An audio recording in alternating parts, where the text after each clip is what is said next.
Greetings, comrades, and welcome to Rad Gaming Podcast. I'm Pescador. And I'm Jemshi. And in this episode of the podcast, we go into some big news that dropped today in the gaming world. We dive right into Ninja's new breaking announcement on his move to stream exclusively on Mixer. And then we talk about FaZe Clan's counter lawsuit against Tfue, 2 months after his original lawsuit.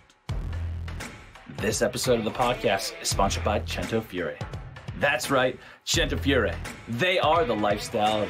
They are the fashion brand. You can check them out at CounterSues.com. That is CENTO-FIORI.com to join the family. And the Rad Gaming Podcast is part of Big Heads Media. With that said, let's go on to the podcast.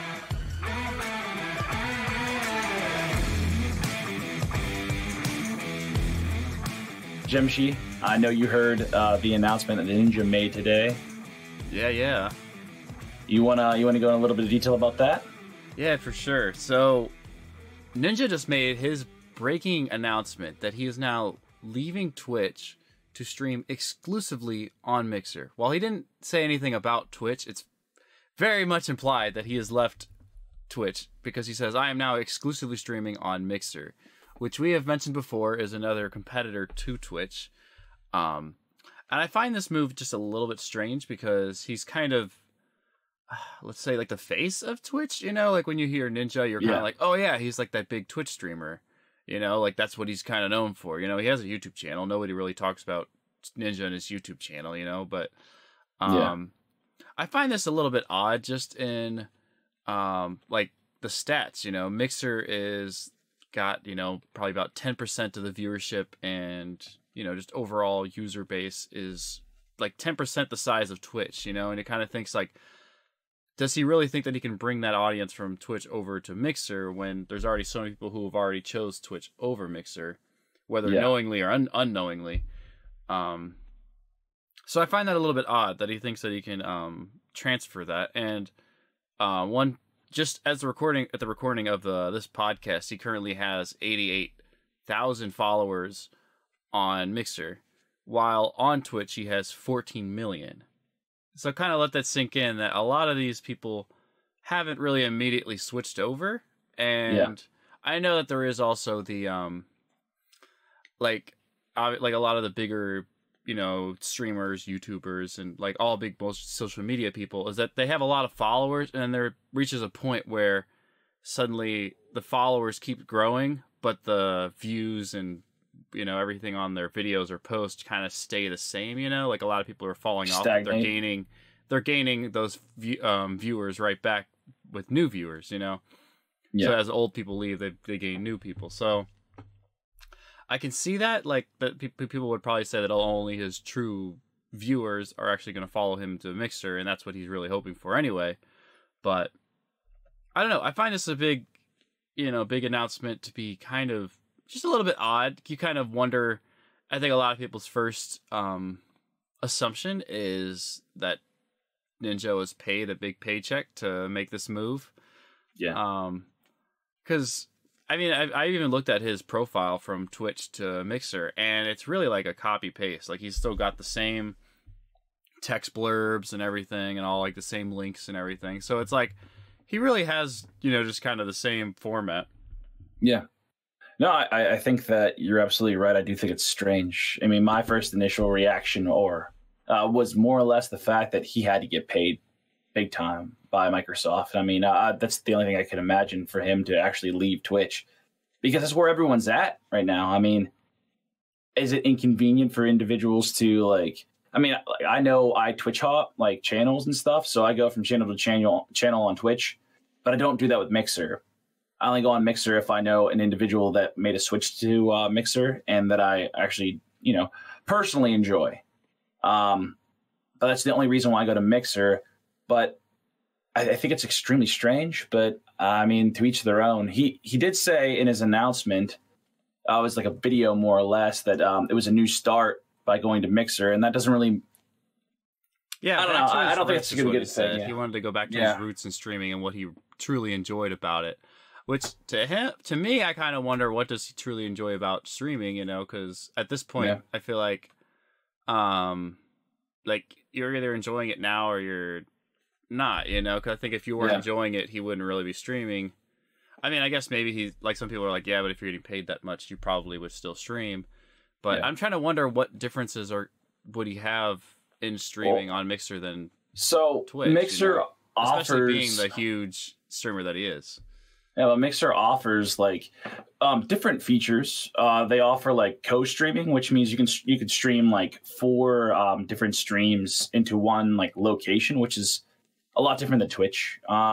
So you mean like on the same page, like web page, you can watch like at the same time? Yeah. So say if Dr. Disrespect, like Ninja, Tim the Tatman, and Tfue wanted to all stream together on one location or in one location, everyone can watch all 4 of their feeds just in one spot, which is kind of cool. I know that they have ways of interacting with chat more or less. Like they give the individuals in chat possibilities, like. In some games, they're actually able to make choices or vote on something. And they can also change audio and sound effects on the soundboard, which is kind of neat. I did see stuff like that.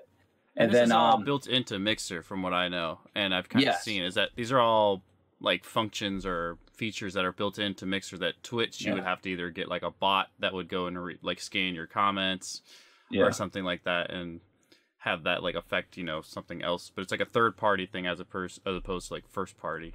Exactly. And I saw the one thing I did see about Mixer that I did enjoy was the fact that there's a thing called Hype Zone. And what it is, it's like, did you ever watch the NFL Red Zone?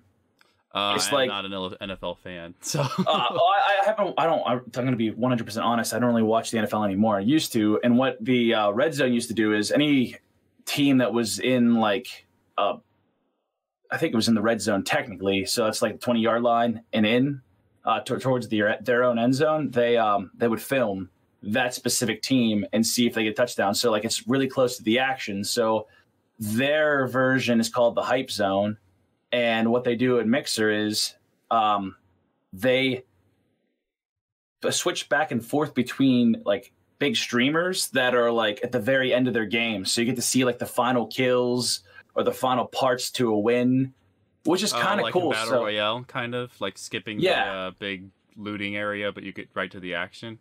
Yeah, so like I'll switch between it.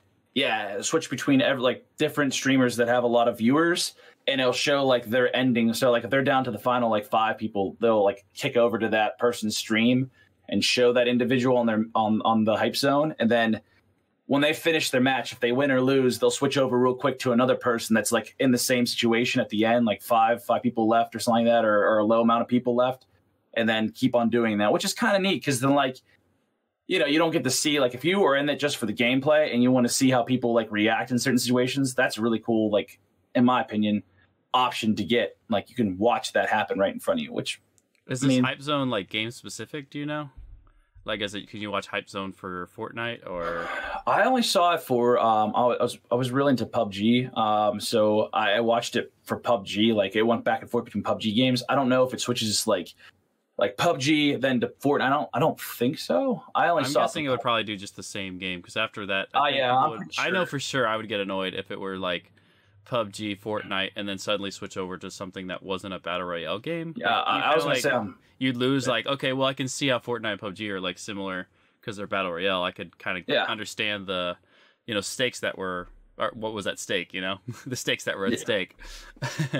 But like, yeah, if they change it to a different game, but that I do think that's pretty cool because I think the one thing that I kind of wish Twitch had that it kind of doesn't is like, you know, obviously those features you were talking about, but I think just the exploration or discoverability of new channels it's kind of very basic and minimal. It's like, I don't know how a lot of people go about finding new Twitch streamers, you know, like if you were to go on to Twitch, like a lot of times I feel like I find my new streamers by social media posts, you know, YouTube or something like that, like other forms of media that are better at curating content towards me, content that I would enjoy.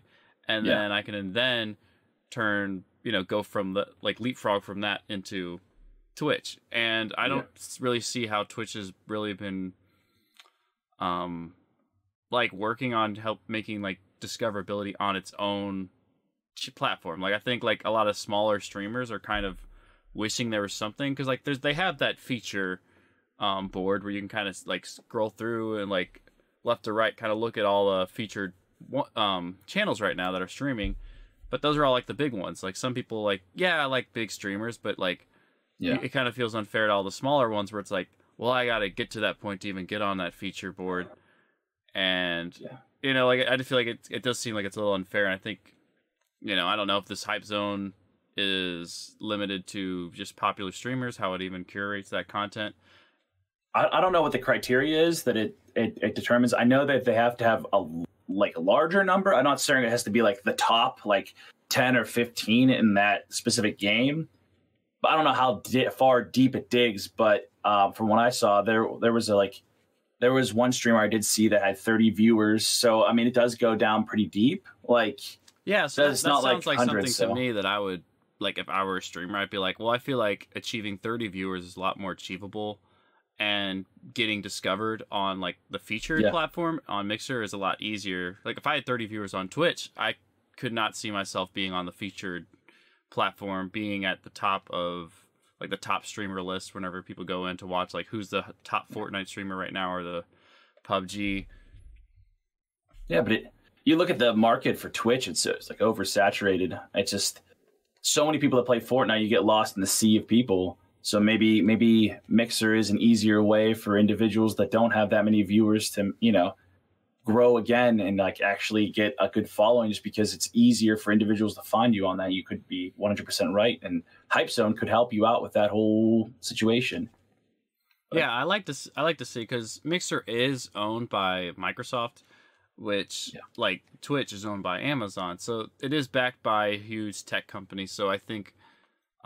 Which is kind of why I can see people would assume that there's a huge paycheck given to Ninja, which I honestly am on board with that. I can't see that there wasn't some kind of monetary benefit to Ninja I think for this kind of change, because I don't know, like being the face of Twitch is like already a big branding move to yourself, you know, like I don't know, like now you're like feeling like, okay, well, I can't go to any kind of Twitch event where Twitch would probably already instantly invite me for free, give me all the, you know, curated perks and everything.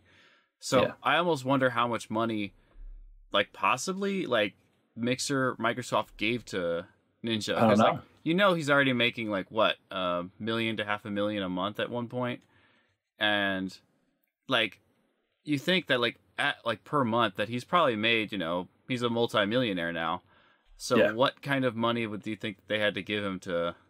Do you think he... Like, I always wonder, like, do they think that they kind of grabbed him where he was like, oh, I got to take advantage of my popularity now? Because, like, maybe he knows, like, I'm already on, like, the downhill of my career, like, in popularity. This is my one last chance to grab a little bit more cash before, I'm out.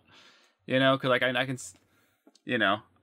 we all see the stats kind of that like Ninja is still right up there like at the top, but it's not as big as it used to be, because like everybody came to Twitch to watch him, and then everybody kind of was like, oh hey, there's this Twitch platform and there's other people on this platform, you know? Yep. But that's the thing, man. If you think about it, there's other big streamers out there. You know, there's Tim the Tap Man, there's Dr. Disrespect, there are people like that are also the faces of Twitch. And I'm wondering if he did this move not only for money, but he now becomes this, like, can you think of anybody huge that's on Mixer off the top of your head? Because yeah, that's a good point. I can't. So like now when you say, oh, someone's streaming on Mixer, oh, you mean the platform that Ninja is streaming on now? Like that's going to be his, you know, like known as his platform. And I think that's a good point, because it does have the branding now where they can have a big face in the streaming world is now attached to there. But like for right now, I think a lot of people on Twitch are kind of have like this negative stigma where they're probably like, oh, I'm not going to watch him because he kind of betrayed Twitch, or, you know, something like that, which is kind of understandable. If you like a platform and somebody like moves away, you're kind of like, well, I'm on this platform now. And I even went to Mixer, and like I know that like as a new user, you have to set up a new account and everything. And I'm sure a lot of people were kind of like, oh, I got to set up a new account. Never mind. You know, like, I can see that happening. Like, I already set up an account on Twitch. Why am I even bothered redoing this? But I'm a little surprised that it was just Ninja. Why wasn't it like other streamers as well? Like, what? Why? You know what I mean? Like, that to me, I would be like, well, if you really wanted to like cut in deep on Twitch, like, you know, let's see, you get Ninja, you get let's say like Dr. Disrespect or something, Tim the Tatman. Like, why didn't they try to grab more people? You know, and I think why it's was because, it just Ninja? I think it's because the Ninja appeals to all demographics. Like I'm saying, like age-wise too, like young and old. Like Ninja is like a clean, for the most part, player compared to Tim the Tatman or Dr. Disrespect. I mean, you like the character, the facade that Dr. Disrespect is, like, you know, he's obviously a character, and his temper gets the better of him 90% of the time. And a lot of, you know, I don't think a lot of parents agree with letting their kids maybe watch him or something like that. And also Tim the Tatman has, you know, he does use language that is not, I guess, technically suitable for younger kids as well. I love the Tim the Tatman, but that's not the point. The point is, I guess, that if like Microsoft was going to go for one streamer, I think that they picked a really great streamer just because he appeals to literally everybody, and he so can. You think they only had the option of one streamer as opposed to many? Like, to me, I would think like, if you were to undercut like a lot more, you know, like take the bigger risk. I don't know. That's kind of what I'm thinking. Like, I don't know. You know, maybe they would grab somebody else. A crap ton of money, though. That's the thing. Like, they're like, we got one shot to get one big person on here. Let's give him a ton of money, because the contract doesn't state how long he's supposed to be a Mixer streamer for. Yeah, we don't know if there's a contract involved either. You know, like he's just announced it, and it was kind of funny because you saw like Mixer make their own like little like, oh, we're happy to.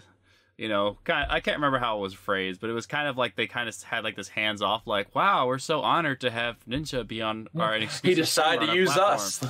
Yeah, like it was a little like hands off where you're kind of like, I mean, the way they phrased it, they didn't confirm or deny it, but you kind of wonder if that was a very, tactical marketing strategy trying to make it look like Ninja did it all of his own, you know. Yeah, I mean, like, I think it's a great move on their part, because they're not, I mean, nothing has been said yet about whose decision it was or if they gave him any money, like we said earlier. But it's a great move on their part, because then people will be like, well, why did Ninja do that? And maybe kind of play the question game, to the sense that people were like, you know what, I want to find out what makes Mixer so good. And they'll go in and investigate all these other options and things that Mixer can offer streamers that, you know, Twitch can't. And maybe they might make the switch because of this reason. So maybe that's their intention as well. I mean, I can see them trying to pull over, like, people check him out for the first time. And I know he also has like the little perk of you get one free subscription to Ninja in like the limited time that he's starting, you know, like that first week or month or something that he streams, you get one free subscription to him. So it's kind of like they're trying to like, oh, you get all the benefits that you did when you were on Twitch, and it's all for free now. So there's no harm in trying to switch over, like, to try it out. You know, like they're giving that free trial, kind of like you get Ninja on Mixer. So, I mean, I can see that they're trying to like, hopefully, but I think a lot of people are gonna be watching him on the first stream to see like what's different. They're gonna be pestering him with questions probably, any ways that they can. Absolutely. And then I think like after a while it's gonna die out. Everybody's gonna kind of like the people who are gonna stick watching Ninja, like that's who they want to watch on Twitch. That's who they'll watch on Mixer, you know. Yeah. Like they will make that switch, but I think a lot of people are gonna be kind of jumping into this just to see what happens. That like probably don't even watch him to begin with. So I feel like his numbers are definitely gonna be skewed a lot higher than they are whenever, as over time they probably would decrease, you know. And it seems to happen a lot when there's like the big return stream, you know, from like Dr. Disrespect or something, or like Shroud whenever he comes back, or like, you know, like anything like that, like somebody who's big and they have like their big comeback stream. Everybody's kind of like, oh, let's go see like how he is now, you know, if he's any different or anything. But it, you know, everybody usually kind of goes like, oh, they're just back in. To me personally, I find that they're always kind of the same person they've always been. So there really isn't like a, you know, big announcement. They usually just kind of, yeah, I'm back. Let's start playing. Like, yeah. And Justin, the time you said what, when we started this podcast, he had how many, do you remember how many followers? Yeah, he has 100,000 right now. 100,855.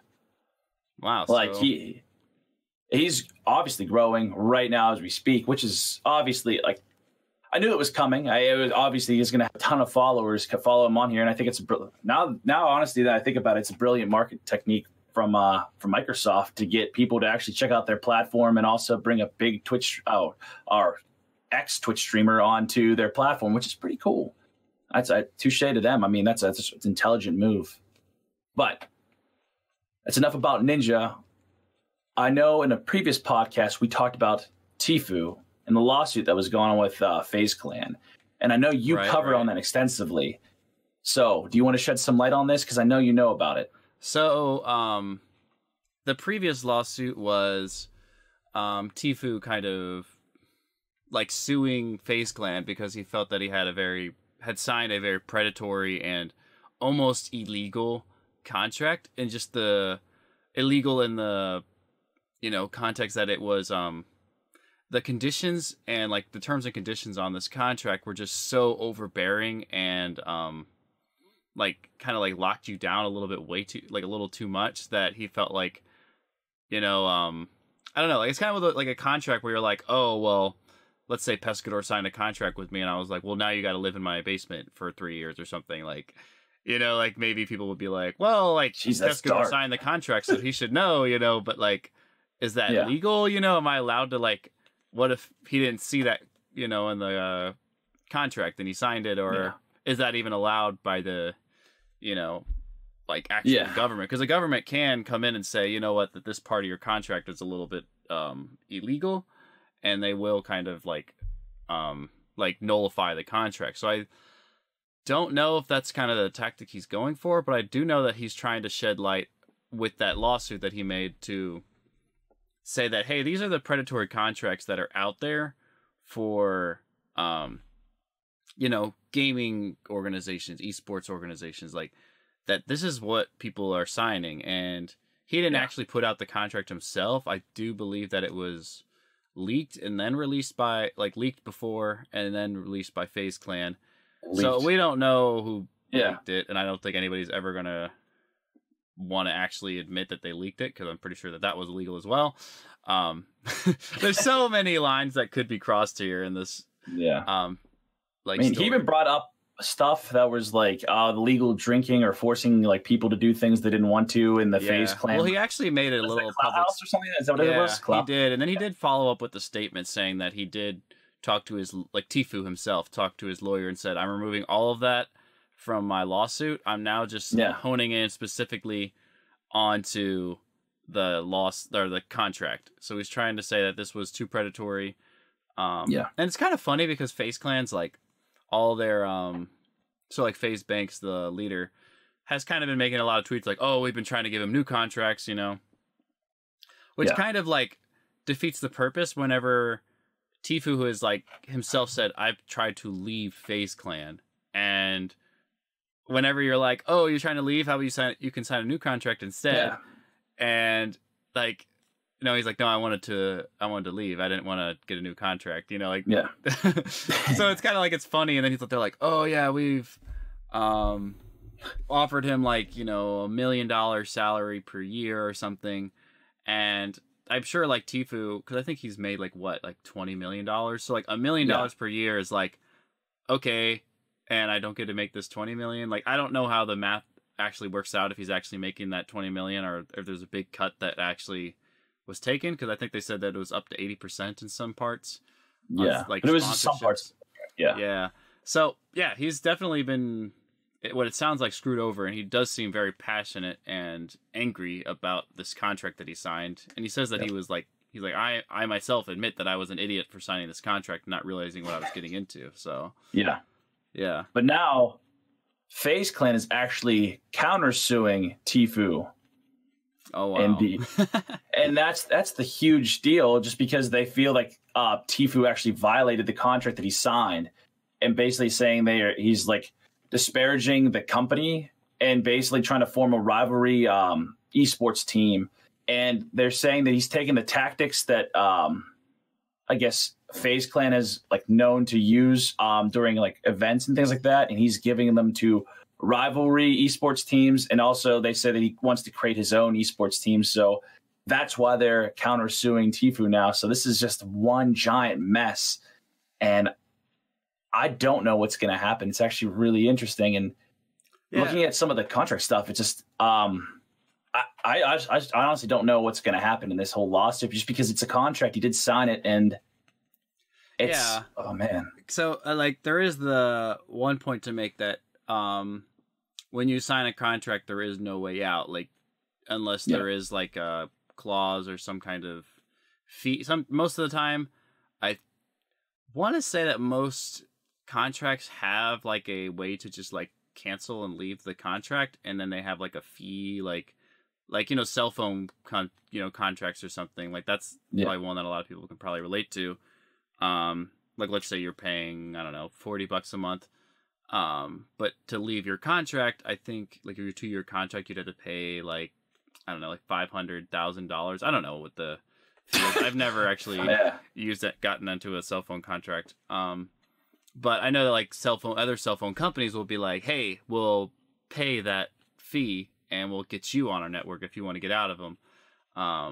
So like, I know that there is like usually a contract has some kind of like out, like if you sign this contract, you can like pay a fee or do something to like get out of the contract. So, I do think that I remember that it was, something like that if he were to leave, that he wouldn't be able to like stream for another year or something. Like he couldn't stream on Twitch or something. Like I remember being like actually super extreme. I was like, wow.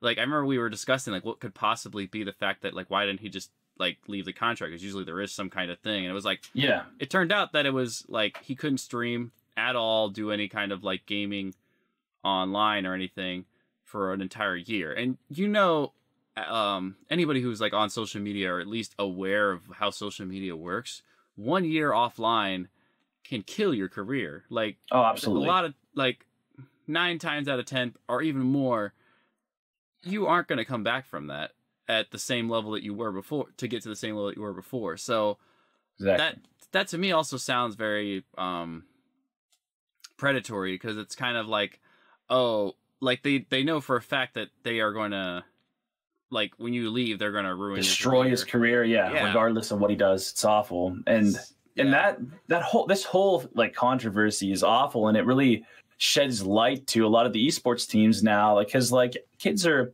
I don't want to say the word desperate, but like they're excited to sign these contracts for esports teams, but a lot of them have clauses like that, and they are absolutely awful, because these kids just want to be part of an esports team, and then unfortunately get taken advantage of. So the money that's involved. Like whenever you think about it, you're like, well, it's easy. Like you get the head start where you're like, when I sign with somebody, it's the head start. The head start where I can get the bump up. I get the social media promotions.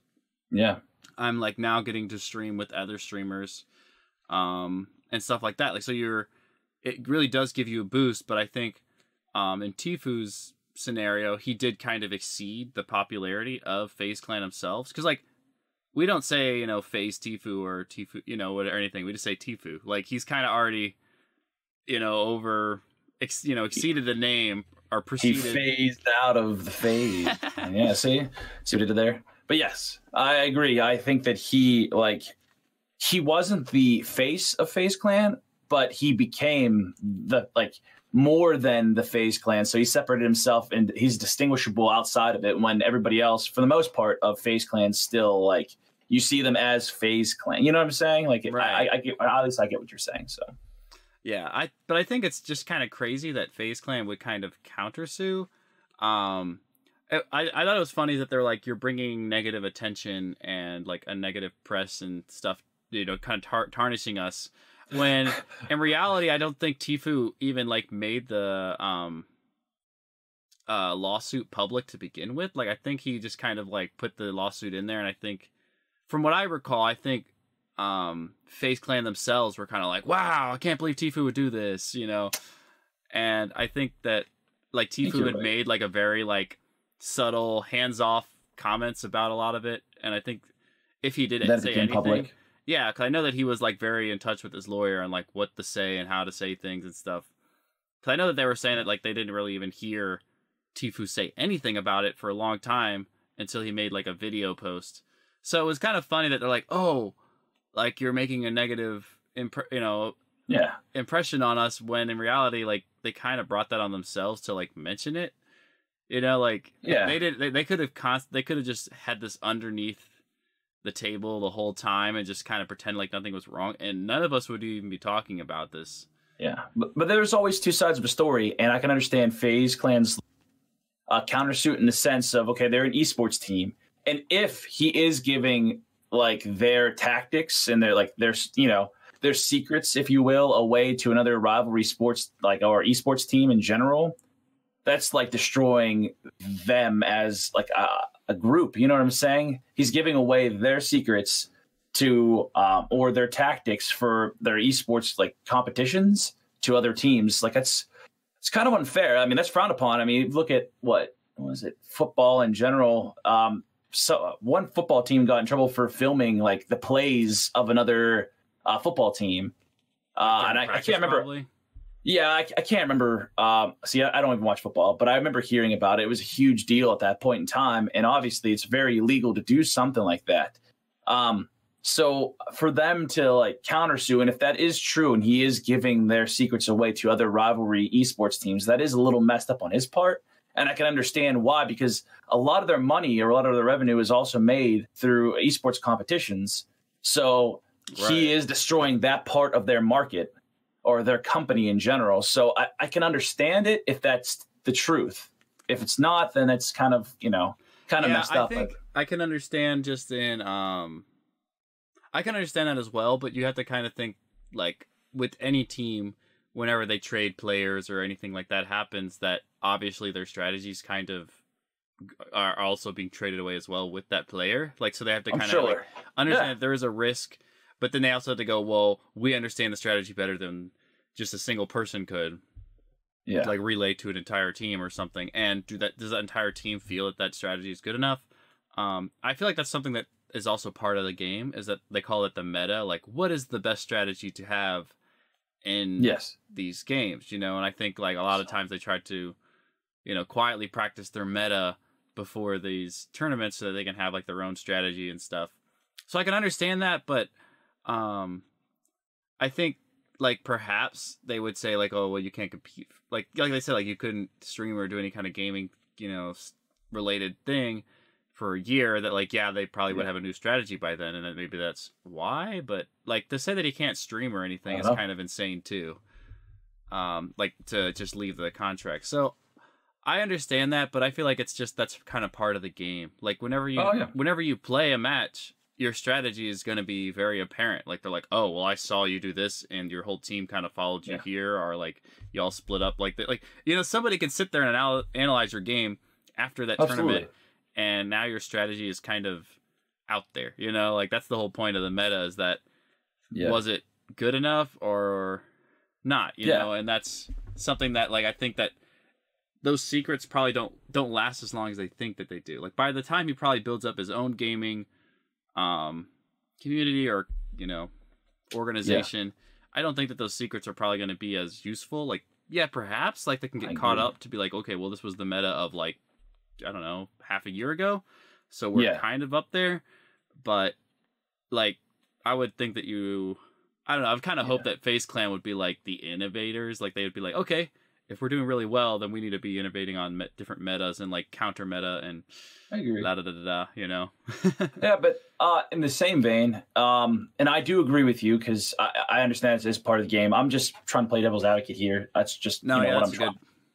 But in the same vein, like if you look at football, like say another person gets traded to a team. I'm using football as a reference just because a lot of people know football better than any other sport. Better than you too, and better than us.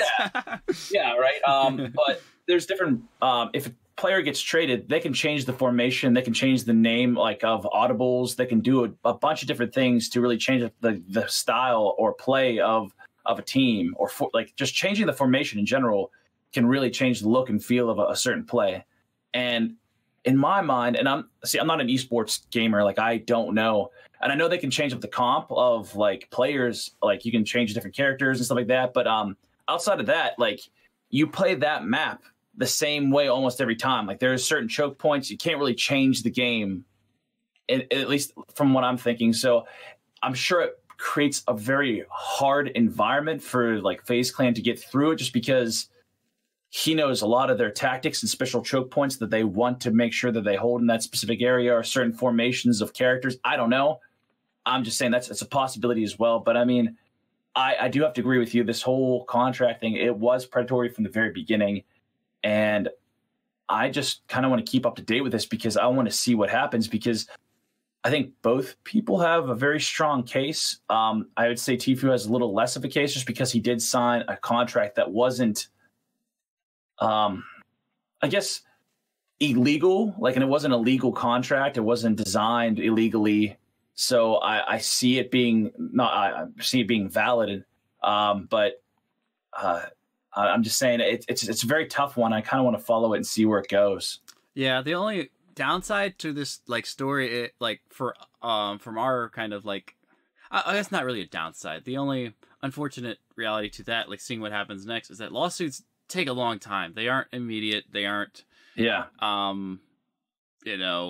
a quick and easy thing that's done over a weekend. It's something that's drawn out because each lawyer's trying to gather as much information, and then they're like, well, I see he's trying to bring up this point, so now I need to have my own counter argument. And then the lawyer's like, well, he's bringing up a counter argument, so I need to have my counter argument. And then it just goes back and forth. Yeah, and they have to basically play this like thinking 10 steps ahead so that whenever they get into the actual court that they can battle it out. And that's why they always, like, the court dates get delayed, because one of the lawyers is trying to be like, oh, well, you can't do it because, there's all sorts of legal ways to, stretch this out. And, even if, something happens, that they'd be like, well, we're going to have to delay this, I don't know. Like, lawsuits take so long. So for me, I'm a little annoyed that we won't find out what happens. And I'm sure Tfue is probably annoyed just as well, because now he's like, well, anything I do is still under, FaZe Clan. So, like, is this going to hurt me as a... like, where's his incentive to do specific things? That's the tough part. I mean, you want to continue your career, but at the same time, you don't want to make the company that you're in a lawsuit with money. So, like, what do you do in that situation? Do you kind of just sit out on the sidelines a little bit and try to be still known, or do you just say, well, I got to make money somehow so I can continue with this contract and still make the money? Like, that's...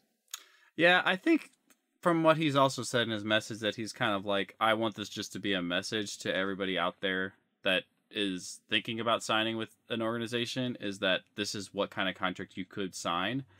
So I think that, like, maybe he's thinking, I've made enough that I don't, like, now I'm in the position to do this. Like, I'm sure probably a lot of people are like, oh, I'd love to, go against my contract, but I would be screwed. Like, I didn't make enough, like Tfue did, to just be like, well, I'm fine. The rest of he's made like 20 million, right? So, that's what I'm saying. Like, it's kind of like, okay, like, that's probably easier for him to be like, okay, well, $1 million a year contract that they're trying to sign me. Like, I don't need any of that now, because I'm like, that's what, 20 years to make up what he's made now. Like, I don't need a new contract from you guys or anything. I'm good. I can just make an example of this, that I don't want this kind of contract to be like a secret in the gaming organization. I want this to be public, so when everybody goes in, they can say, hey, these are contracts that are out there, Don't sign them just because you want to be a part of an org, just be careful. And thank you for listening to this episode of the Rad Gaming Podcast. Be sure to subscribe to our YouTube channel and rate and subscribe to us on iTunes or wherever else you listen to podcasts. We release a new episode every Wednesday and Friday. And as always, stay rad, comrades.